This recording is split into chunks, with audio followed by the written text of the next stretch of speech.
Good evening, everyone, and welcome to It Came From Beyond the Mic. I'm your host, Cortez, and today we're going to be talking about a film that I really fucking enjoy. You'll notice that these first couple movies I'm talking about are films that I really enjoy, just because it's easier to talk about something you like and are familiar with, and also because it would help the audience get to know me a little bit better, based off my tastes, of course. But today we are talking about VHS. It is a found footage anthology horror film, and goddamn, this movie is good. There's 3 movies in the series of it. I guess you could call it a series. So there's VHS, VHS2, and then VHS Viral. We will eventually be talking about VHS2 and VHS Viral, but today we're just talking about VHS. And this movie is awesome. It very quickly became one of my favorites because I watched it with some friends some years back, but it stuck with me because it's just good. I just like the vibe that it puts out. Found footage I like a lot. I don't know why I like found footage so much.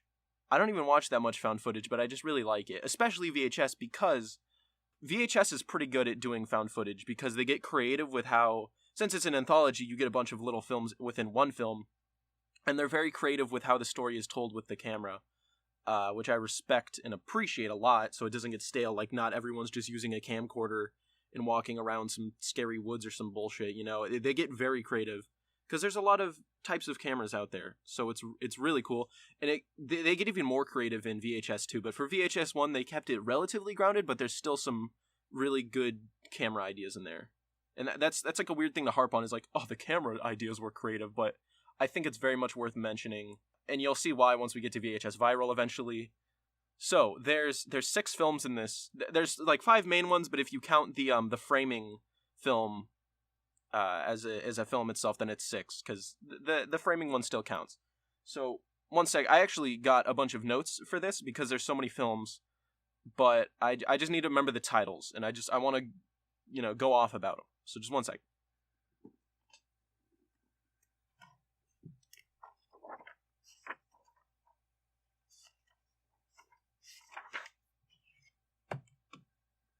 And as per usual, spoilers for everything. So the name of the framing film is Tape 56, and it's about a bunch of fucking degenerates.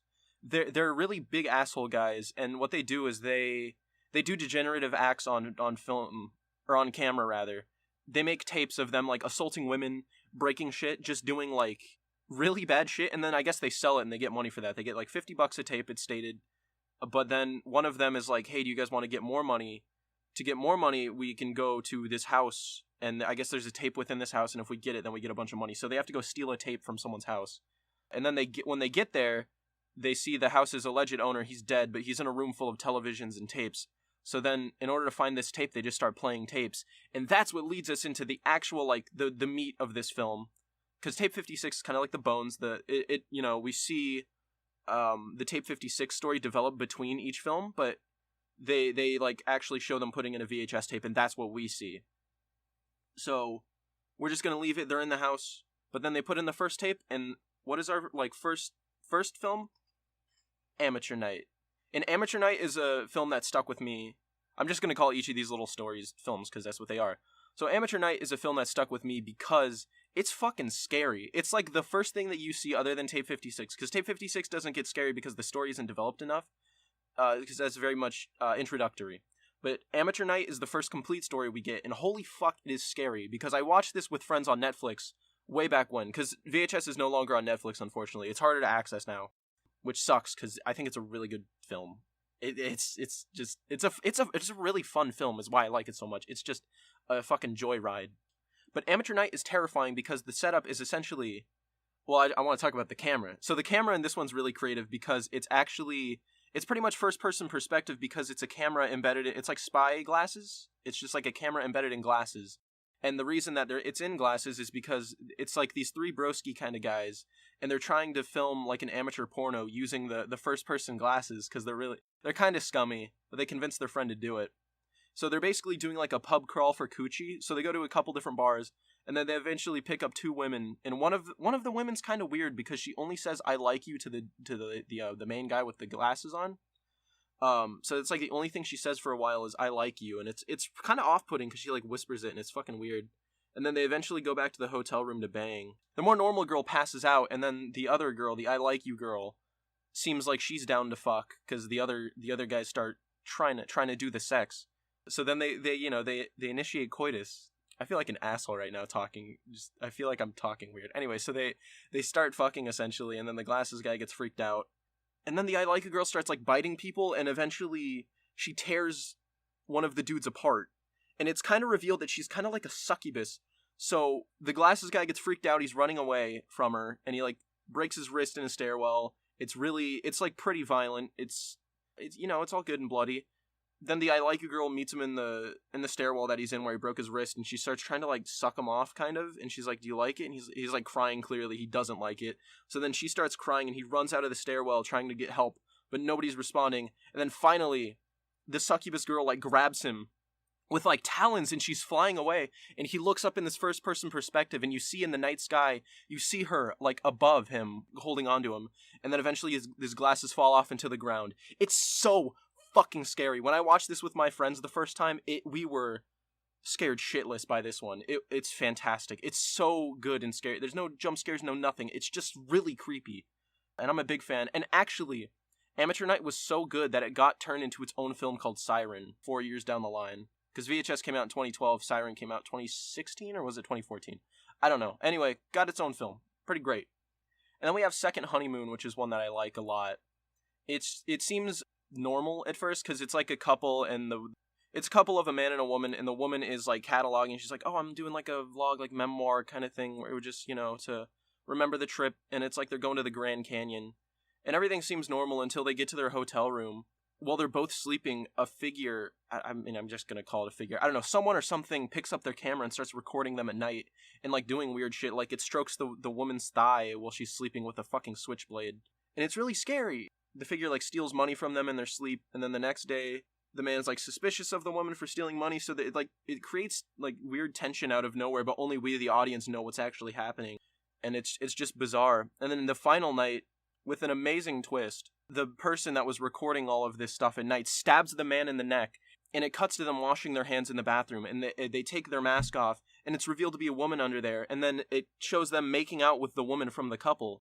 So there's some sort of, like, twist, like, planned murder of the man in the relationship.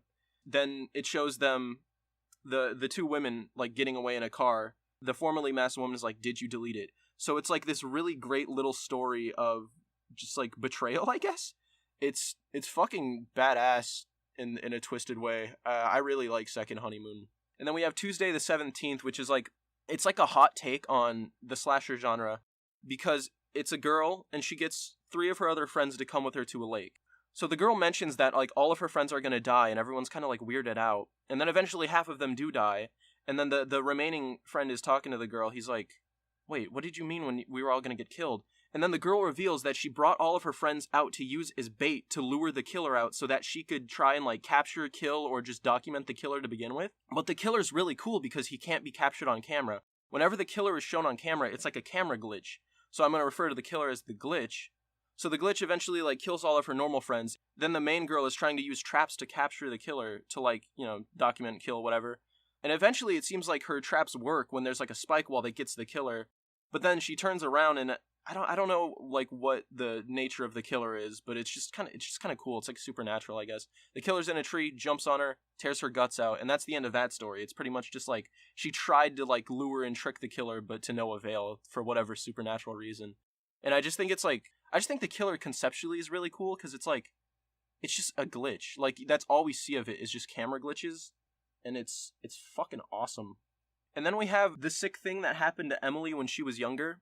And this one has always perplexed me because it's really cool. It's like everything that we see from this one is like a screen capture from like multiple sessions of kind of like a FaceTime call. So we see in the big window, we see the girl Emily, and then in a smaller window is the person she's talking to. And he's like a doctor or something, and he seems to be like in a relationship with her. And then Emily says that she's seeing ghosts, so she's trying to show ghosts to her friend, the doctor guy, throughout like multiple nights. And she's also mentioning like a bump in her arm and like other like weird things that seem unrelated. But then on the final night, the ghosts like get Emily, and she's like knocked out on the floor, and you see the ghosts behind her. You see the little corner where the doctor friend is that she was talking to on FaceTime the whole time. He leaves the frame, and then he walks into her frame like through a room, and he's talking to the ghost children. almost immediately he grabs a scalpel out and cuts open her back and pulls out like, when I first saw it, I didn't know if it was an organ or a fetus, but he does talk to the ghost children and say, so this thing is half human, right? And it's just like, what the fuck? So this one perplexes me simply because I have like no idea. Like, the sick thing that happened to Emily when she was younger is unfortunate because it kind of becomes one of the, I don't know, I guess it's a gamble depending on who you are, but it almost becomes forgettable because it's so weird. It's just really hard to wrap your mind around. There's the betrayal of like the doctor guy. There's like that deception going on. There's ghost children, and then they pull out like I guess then they pull out like a fucking alien fetus from her back or something, and it's so weird. But it's implied that they're like harvesting multiple like fetus things from Emily, which is really gross. And then it cuts to them the next night, and Emily's all like fucked up, and she's implying that she's schizophrenic or something because the doctor guy suggested that she goes to a doctor that he is friends with. So he's clearly like playing her to satisfy these ghost children things, and it's really sick. And then it cuts finally, the doctor guy, he's talking to another woman and she's talking about the same things. She's like, "Oh, I have like a lump in my arm" and shit like that. And it's clear that he's like playing multiple women, and it's a pretty fucked up ending. The plot itself is so estranged, like I don't know how to feel about it. Cuz it's like it's really interesting, but ultimately it's like what the fuck is going on? What did I just watch? So it leaves you with a lot of questions, but it's also really cool. I like a lot of what this movie does, just visually as well. Because there is something really, I don't know what the word would be. There's some sort of like disconnect, but also sickening when you see like these weird, bizarre things through like like an older camera or something full of like film grain. Because whatever type of camera it is, it's so bizarre. Like it feels like really good found footage is why I like this movie so much. And then we have the final, like, main film, other than Tape 56. I will talk about the ending of the story of Tape 56 after this one. We have 10/31/98, Halloween night, 1998, I guess. But it's just titled The Date. Haha. So 10/31/98 is, like, it's an interesting one because it's just this group of, like, 4 guys. And they seem chill. They're not degenerates like the former groups of men. They're not trying to get pussy. They're not, being degenerates on camera. They're not breaking shit. They're not being rowdy. They just want to go to a Halloween party. But what's fun about the camera in this one is that the camera is actually part of one of the guy's costumes because he's dressed as like a big bear, because he's dressed as a nanny cam, so there's a camera in his costume. And it's those little bits of creativity, that little bit of detail that's like, okay, this is what perspective we're seeing from. It's so cool. That's why I like this movie. It's brimming with creativity as well as sick little stories. So the nanny cam costume is because it's Halloween night, 1998, so he's trying to get with his other 3 friends, and they're going to a Halloween party, or they want to, but I think they get lost along the way, is what happens, and then they end up at the wrong house. They get to the house, there's nobody there, it seems, so they're walking around this house, and they're like, ooh, is this like a shitty party with like a dumb haunted house? And then eventually they go upstairs, and they notice, a little bit more ghost-like activity. But then they hear something upstairs that sounds like chanting, so they're like, oh, yeah, I guess the party's up in the attic. They find in the attic what looks to be like a ritual being performed by like these old-timey, almost Amish kind of motherfuckers. I don't know, they're chanting about some godly shit, but there's a woman tied up. So it looks like a witch-burning ritual or some sort of sacrifice to a being. It's a little unclear to me, but you kind of figure it out by the end. So they think it's a party, so they join the chanting, and then all the people notice them and like, what the fuck? So they get chased out, and right as they're about to leave, they're like, wait, there's a girl tied up. We have to go save that girl. So they go back up to the attic to save the girl, so they fucking start like beating down the ritual performers. Like, I don't know what the word would be. Whatever, the zealots. I don't know. But like as they're like beating up the zealots are like levitating and getting like thrown and like disappeared out of fucking thin air, and there's like hands coming out of the floor. And then they untie the girl and like start trying to take her downstairs, but then all the exits to the house start getting like closed off. Like you see the doors morphing. I love the effects in this one because since you see it through like the camcorder embedded in the suit, it's a lower quality, so there's something more haunting about the effects because you see hands coming out of walls because they eventually have to go to the cellar to try and get her out because that's the only exit available to them because all the doors are like morphing and just turning into like part of wall, and it's just bizarre, and there's hands coming out of the walls in the cellars as they're trying to get out through the cellar door. And eventually they do make it out through the cellar door as there's like hands closing in on them, and they take the girl who has been stabbed into their car, and as they're driving away they're like, what the fuck, where are we? I don't know, let's go find a hospital. And then their car eventually it stops, and like the car just won't work. They're like, what the fuck, why isn't the car working? And you notice that they're stopped on train tracks. But they're like, what the fuck? Why can't we get out of the car? Unlock the car. And then the girl teleports out of the car, and then she's outside looking in on them laughing, and she clearly looks twisted and no longer hurt like she once was. So she's clearly like a witch. They fucking stopped a ritual, like, witch burning. The car, they can't move, and then the last thing you see, a train coming down the tracks. And they're freaking out trying to unlock the doors, and, well, you can take a guess. 10/31/98, I think, has some of my favorite effects in this movie, because, okay, yeah, the glitch killer in Tuesday the 17th is really cool, but I feel more convinced by the effects in 10/31/98. Like, seeing the hands come out is, it's really, I like that one a lot. Which is why I like this movie a lot. You know, like, all of these stories, like, feel good. And finally, we have the conclusion to tape 56. So throughout tape 56, we actually see it interspersed between each film. We get more of the story. It's like segueing into the next one because each guy has to, like, watch a tape. But you notice more of the guys are dying throughout each little intermission. So by the time we're at the end of these stories, it's only one guy left, the guy who convinced them all to go to this house to try and find the tape. In fact, after Second Honeymoon, the second film in this movie, you notice that the dead body that was behind one of the guys is fucking gone. Because, you know, the owner was, like, dead behind them, I guess, but now he's gone. You see him out of the frame. It's like, what the fuck, where'd the body go? Finally, it's this guy going through the house with the camera, and he's, like, freaking out. And then he turns around, and in the doorway, he sees the dead body or the man that we thought was dead. And then eventually he gets killed by monsters.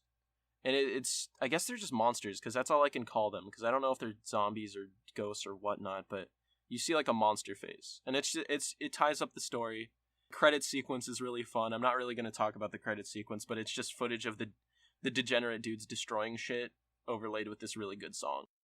And that's VHS, basically. I'm sorry if this seemed weird, this episode, just because I'm talking about so many stories that I want to be able to summarize them properly as well as get my thoughts out about them.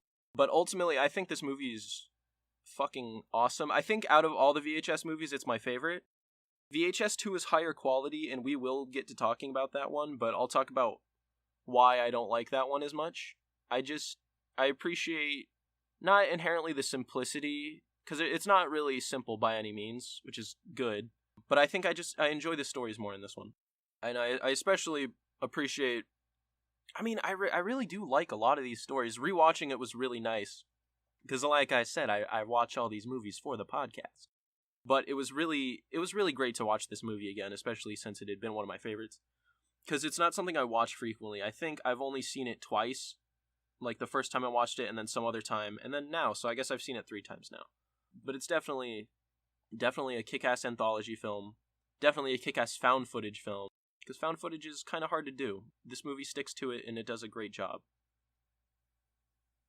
But that's about all my thoughts on VHS for the time being. So I just want to say thank you all so much for listening.